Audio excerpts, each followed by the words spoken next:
Have you ever wondered what it might be like to travel back in time and drive one of the great road racing circuits of the 1950s or 1960s? To blast around the countryside of old Elkhart Lake, Spa-Francorchamps, or Hockenheim? Or maybe to lap a track otherwise lost to time, nature, or redevelopment? To drive in the tire marks of legends on an open road course at speed? That would be amazing, right?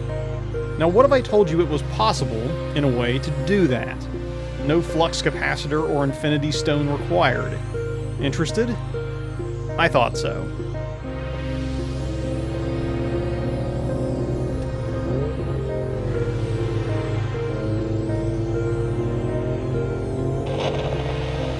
The chicane at the west end of the dam has been rounded, surfaced, and reshaped to cut down the danger to drivers and cars.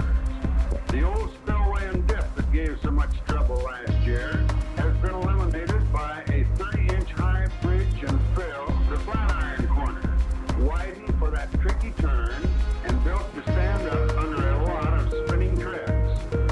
The bend and the corkscrew have been firmed up and widened slightly. A new 4-foot public road signs have been constructed to assist drivers. Welcome to Garnett, Kansas. A quintessential Main Street, USA small town, Garnett was incorporated in 1861. Current population around 3,500 souls. It's the birthplace of Kansas' first native-born governor, the location of Anderson County's courthouse, and the historic host to some of the largest professional road racing events ever held in the Sunflower State. Lake Garnett Park, just north of town, provides the backdrop for our anachronistic adventure today as we drive our 90s sports car 60 years into the past. On this channel, we've been fortunate to drive many active road courses and along the way pay homage to a few abandoned ones as well. Today marks a unique occasion where we got to do both. Please join us in exploring the historic Lake Garnett Raceway, a ghost track revived.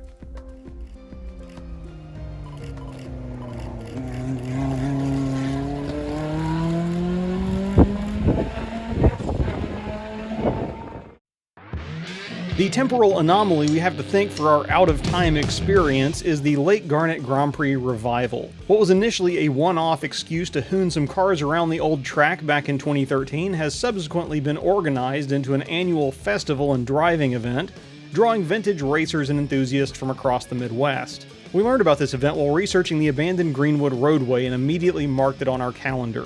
We can't thank enough the event board in the town for the hospitality and the unique opportunity to drive an otherwise retired racing circuit at speed. But of course, before we can talk in depth about the tribute event, we need to discuss the original.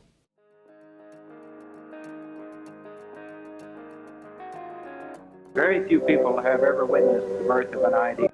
Ideas usually come so insidiously that you are not aware of their approach until they have burst into full bloom. The Lake Garnett Grand Prix Sports Car Road Race was that sort of an idea. Here we find an irregular road around an irregular 60-acre lake in a 300-acre city park in a naturally beautiful setting that would be any sports car racer's dream. The green flag dropped for the inaugural Lake Garnett Grand Prix in 1959. However, the track, such as it is, predates that event by a few decades. You see, Lake Garnett Raceway wasn't designed as a raceway. A true road course, the 2.8-mile loop was constructed along with a dam that created the lake in the 1930s, and primarily saw use for recreational access to the water and surrounding park, just as it does today. At some point in the 50s, someone pointed out to the Sports Car Club of America that clever folks could probably race cars around that, and both literal and figurative wheels were then set in motion. Between 1959 and 1972, Lake Garnett Raceway hosted 9 Grands Prix, the 2-day events involving multiple races in various classes, ranging from amateurs in stock MGs and Sprites, all the way up to professionals driving Cobras, Corvettes, Lotuses, Ferraris, and so on. In its heyday, the races even attracted international dignitaries who watched their respective countries' drivers and hardware battle it out along with throngs of spectators. Garnett's normal population at the time was around 3,000, but on a race weekend that could swell to nearly 80,000 at the height of its popularity. For perspective, that's in the same ballpark as the record attendance for a modern NASCAR race at Kansas Motor Speedway, and would fill the largest college football stadium in Kansas 1.5 times. the Lake Garnett Grand Prix was a big deal, and not just for fans. In 1963, it famously played host to what one might call a decisive round in the rivalry for showroom supremacy between the theretofore dominant Corvettes and the upstart 289 Cobras. In the Bowtie corner, you had Grady Davis, Dick Thompson, and Don Yanko driving a mix of Stingrays and Grand Sports.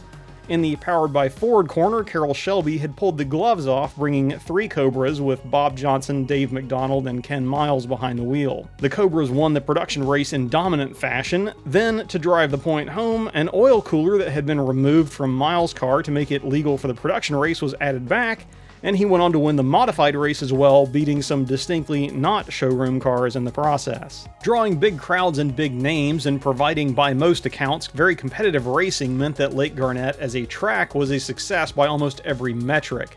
But it was that very success that contributed in part to its eventual abandonment as a racing circuit. The event, having grown nearly every year since 1959, was marred by alcohol-fueled riots in 1963 and 64, that involved, quote, thousands of beer-drinking youths from out of town becoming violent, vandalizing the town, making unsuccessful attempts to occupy the waterworks, and generally terrorizing the locals.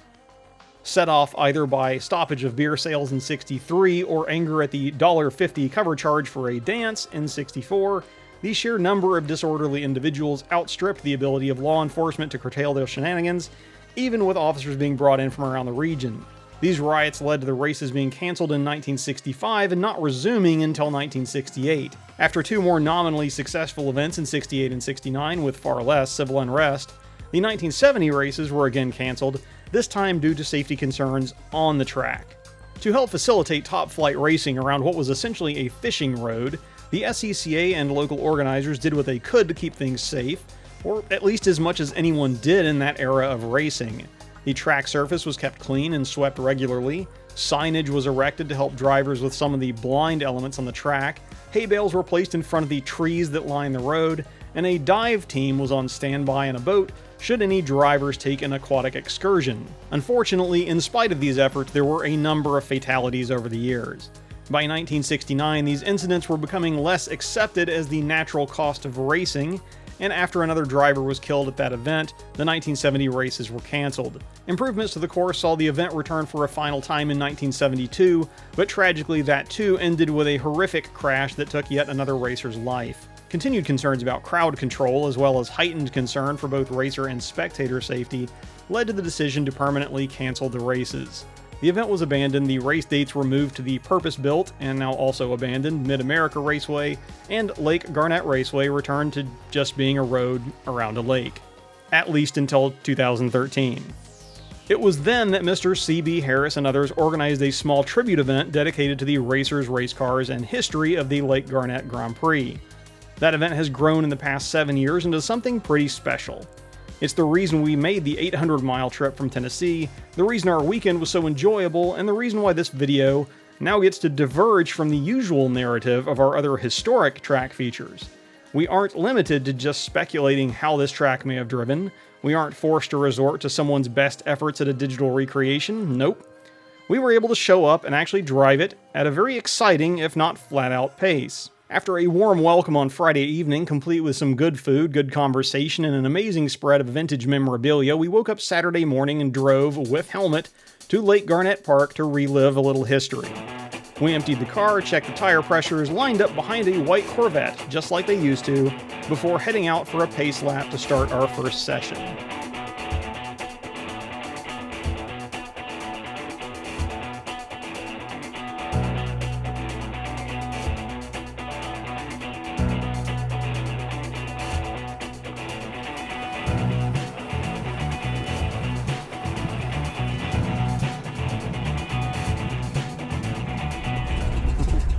You now join me from on the grid for the first running of our group in the Lake Garnett Grand Prix Revival 2021 edition. We are gridded up here for Group X, which means we have a 100 mile per hour speed limit as dictated by insurance. You know, they ruin all the fun. But we're going to go out here now for this opportunity that you don't get every day, which is to actually drive at some real speed on an otherwise retired vintage racing circuit. This should be a ton of fun. We're about to roll off here. So it followed the pace car around for a lap in formation before we start our session, which is definitely something new. So we're gonna, as we roll off here, I'll probably put you down for a second so I can pay attention and make sure we're staying where we should be. And then I'll pick you guys up for the first flyer.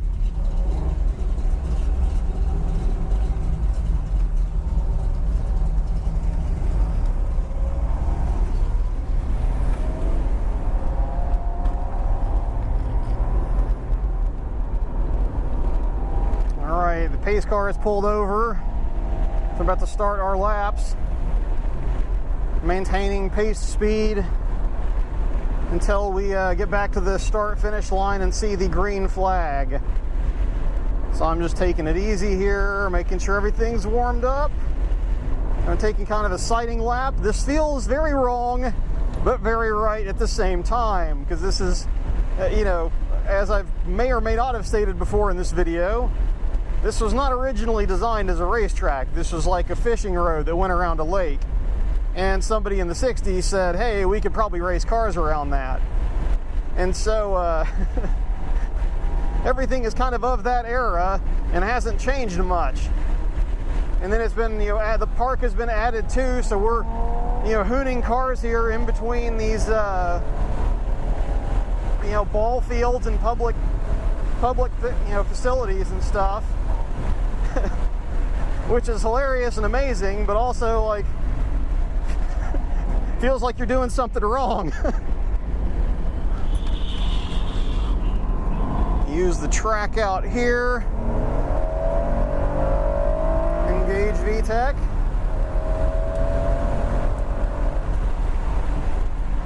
Get to not quite the speed limit before I'm catching up with people here.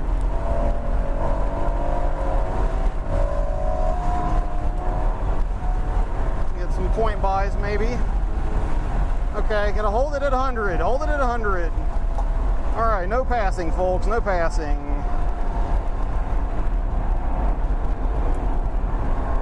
And we gotta slow it down here to 40 miles an hour. Again, some accommodations have to be made, obviously, because this is, you know, not originally designed as a racetrack. It does not have runoff and things like that.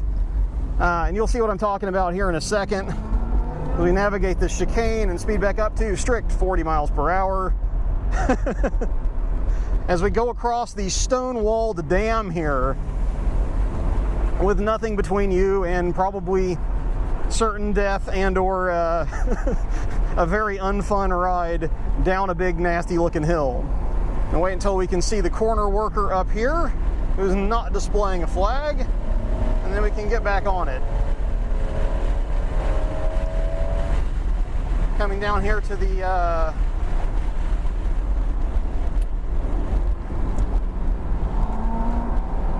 think they called it, I don't care what section of the track this is. I did not memorize my corner names, I apologize. I have let you down.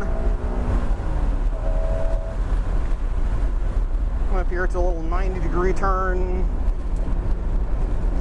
Let's coast it through this time. Get back on it here. This is going to be a fast S section here. They call this the corkscrew. I don't think it predates the California version, but it's of the same era. This is, you got to remember where the track goes here.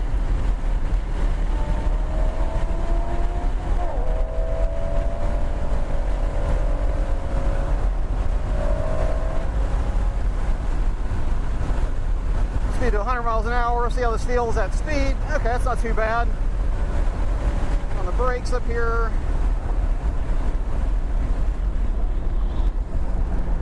On to turn, I guess what we're going to call turn 1. Let it track out. You got a little room to do stuff there, but there's just like a concrete culvert over there over the ditch, so a grain of salt with that.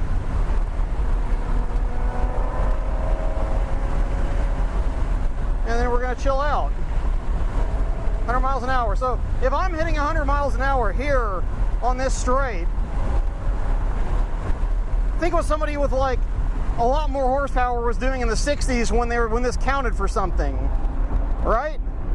As you can see, and as I was trying to convey in very rambling terms, it must have been absolutely bonkers to drive this track back in the day in actual competition. The cool thing is you get at least a taste of that driving it today, even with limitations and good sense holding the reins. The road was resurfaced most recently in 2007, but the width can't have changed much on account of permanent features like bridges and walls still bounding that dimension. Being a road first, it likely always had some crowning, and that does come into play a few places, such as braking from Muleshoe Corner and the transition out of the corkscrew turns onto the clubhouse bend. The elevation changes are also unchanged from the 60s. Of course, back then there was no chicane before the dam, no speed limit on the straights, and no one was giving any point bys.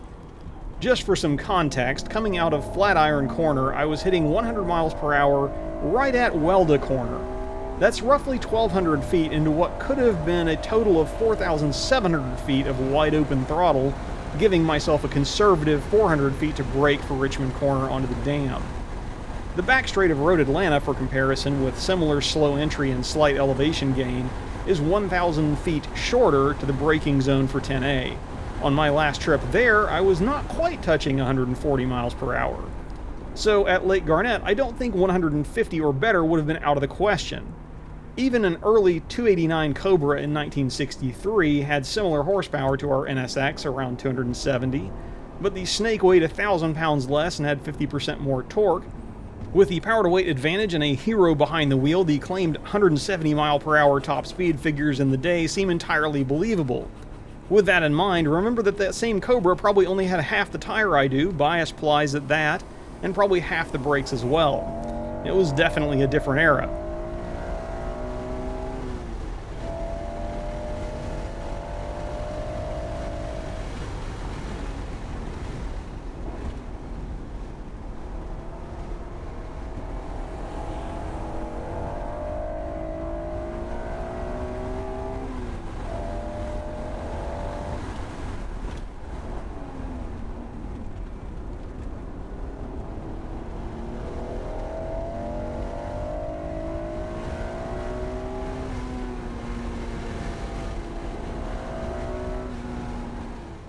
Safely back in the paddock, let's bring things back to earth and let someone else tell you what makes the Lake Garnett Grand Prix Revival special. We're here with Russ, who is a longtime supporter. He's on the board. He's a sponsor of the event.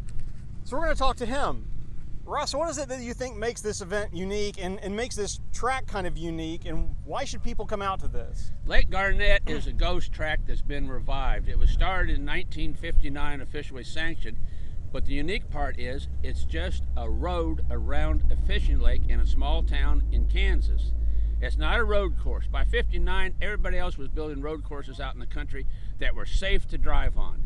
This is just as dangerous now as it was in 72 when the last person was killed here. Yep. So beware of respect the track. Definitely respect the track. So you have driven the track today in this vintage MG behind us. So what's that like? Because I've heard that you, the term I think you used was death-defying speed out there, because you can go pretty much flat out in this car where the rest of us are having to pedal it a little bit maybe. Well, top speed on this was advertised in 1945 in England at 78 miles an hour. I did get it to 74 that year. We had cold weather and cold oxygen, but there was no one around me. Most of the time it's 60 to 65, and when you want to gun it, nothing much exciting happens unless you're in third gear. Well, fair enough. But I think this has been a great event and great fun, and we appreciate your hospitality and, of course, sponsoring the event as you do. Well, we enjoy doing it, bringing people out. Fun part about this weekend, we have a lot of new people out here now. Oh, yeah. And when we go, we're going to do charity rides downtown where young kids can sit in my car with a helmet, go around the track at 60 miles an hour, seatbelt and locks on the doors, and they'll be the next generation. Yeah, so you get to experience the track, at least visualize what it could have been like back when they were doing this at full speed, which had to have been bonkers. Terrifying, because I've interviewed guys that have raced back then and still race here now. We call it running instead of racing now. And they said, oh, nothing's changed. It's just as scary now as it was then. Just as scary Except now. we now have bales of straw for a chicane to slow you down. In the old days, there was no bales of straw and no cones to slow you down before that bridge that you enter at a 45-degree angle. Yeah, You experienced it. That's crazy. It's crazy. Well, thanks for talking to Okay. us, and we will see you downtown for the showcase here in That's a where little we're bit. going next. Awesome.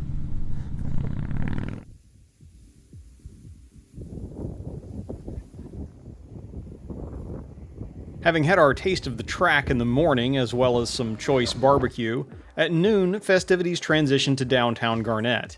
The vintage race cars took a parade route. Meanwhile, we rad-era rabble took the long way around before parking up in the charming town square for a car show complete with dash plaques, awards, and very period-correct vendors, including some pinups pushing pop. The cream soda in particular was a hit with us. We also got to chat with several attendees as well as more of the event board members during the show, and otherwise enjoyed some gorgeous pre-fall Midwestern weather. Everyone we met and spoke to in Garnett were to a person very friendly. From the organizers to the other drivers to the vendors, shopkeepers, and even the hotel staff at the Garnett Hotel and RV Park. Highly recommended, by the way. It's worth noting that while the focus is on vintage cars and historic racing, all years, makes, and models are welcome to attend, though some track groups in the parade are reserved for period-correct cars. That is to say, you can show up in a Triumph or a Tesla and they'll still let you in. For anyone not taking the hint, I'm saying you should go to this event and support what they're doing here. Because Bo, Kevin, Matt, Russ, Russell, Tracy, and their team, along with many volunteers from car clubs in the community, really have done something special here. I'd like to thank all of them for the hospitality, Kevin for running a smooth track event, Bo and Matt for some of the vintage video you've seen, Tracy for the use of the numerous original photos, program covers, and newspaper clippings, Russell for answering all of my random questions pre-event, and Russ for his conversation and a great cameo. He didn't ask me to do this, but next time you're in a Cracker Barrel, pick up a Valo Milk. They're chocolate cups with creamy marshmallow filling, they're amazing, and your purchase will in some small way support this event. For our own part, with the sun getting lower in the sky and 800 miles to get back home, Liz and I departed Garnett wishing we could have stayed longer. We're told that Sunday is the more well-attended day for the track event, and that's something that we will remember if we ever pass back through Kansas in mid-October. For now, though, onward home with fond memories and new friends. Until next time, I'm Richard, this is Lap of the World, and we'll see you in the next video, if not at the track.